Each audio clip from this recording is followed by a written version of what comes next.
Hey everyone, it's Asheritah here from OneThingLent.com, and I just wanted to jump on and talk a little bit about Lent because Lent is coming up.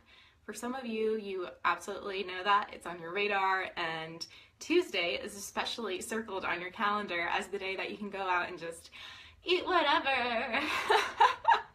In fact, I think IHOP has a deal on pancakes. I might be wrong, but Mardi Gras, you guys. And some of you have no idea what I'm talking about because you come from church traditions that don't celebrate Lent. You don't know what Ash Wednesday or Maundy Thursday or all those good things are. And so I'm here to share with you and say it's okay. I was there. My background, we didn't really do anything for Lent, and I thought it was kind of weird.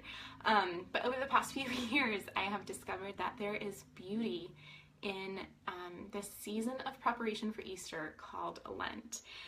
But before we get started, I want to encourage you to check below, hit follow so you get notified of any new videos that I make, and feel free to share this video with your friends if you think it's something that would encourage them. So, what exactly is Lent? Lent is a time of the church calendar, typically the 40 days plus or minus some weekends and celebrations, so a little over 40 days before Easter.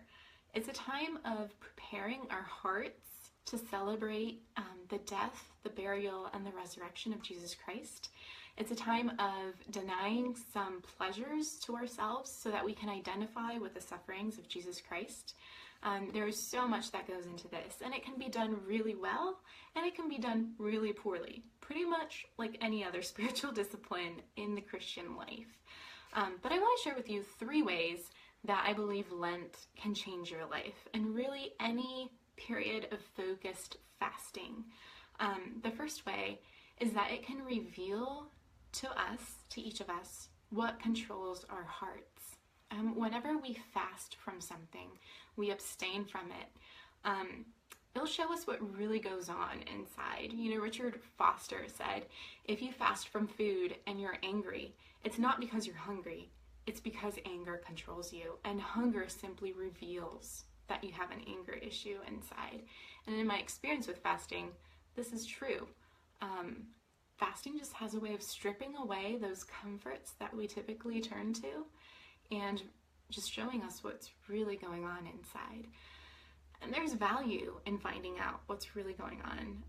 And we can be honest with ourselves, we can be honest with God and confess those sins that we really struggle with. And there's just amazing freedom that comes from that, which leads to my second way that Lent can change our lives. It is through breaking strongholds. I've experienced this. I've done several 40-day sugar fasts corporately with a group of women. In fact, today is the last day of this year's 40-day sugar fast, and we had over 6,000 women go through this fast together and just experience tremendous breakthroughs in their marriages, in their parenting, in their relationships, in the way they view food and sugar in particular, and most importantly, in their relationship with Jesus. And it's been so encouraging to see and hear testimonies of how God is breaking the stronghold of food in their lives. Now, for Lent in particular, you can choose what to give up. I mean, some people give up TV, other people give up sugar, or, only certain foods, certain relationships, I don't know. But I want to encourage you, if you're thinking about what should I give up for Lent, to ask this question, where do I turn to for comfort? What is something that maybe is controlling me, taking me away from running to God for satisfaction and running to that thing instead? And that will probably give you a good clue of what would be a powerful fast in your life. And you can use this period of Lent, beginning Ash Wednesday, which is next Wednesday, all the way through 40 days, plus some, all the way through Easter. It can be a powerful way to, 1, reveal what controls you, and 2, break strongholds in your life. But the third one, and I think this is the most important and powerful aspect of any fast, whether it's Lent or not, and that is a fast, a Lenten fast, can stir up a hunger in us for God. Even the way Lent is set up in particular, that it's this time period before Easter, we can build this sense of anticipation. I don't know about you, but sometimes Easter kind of creeps up on me.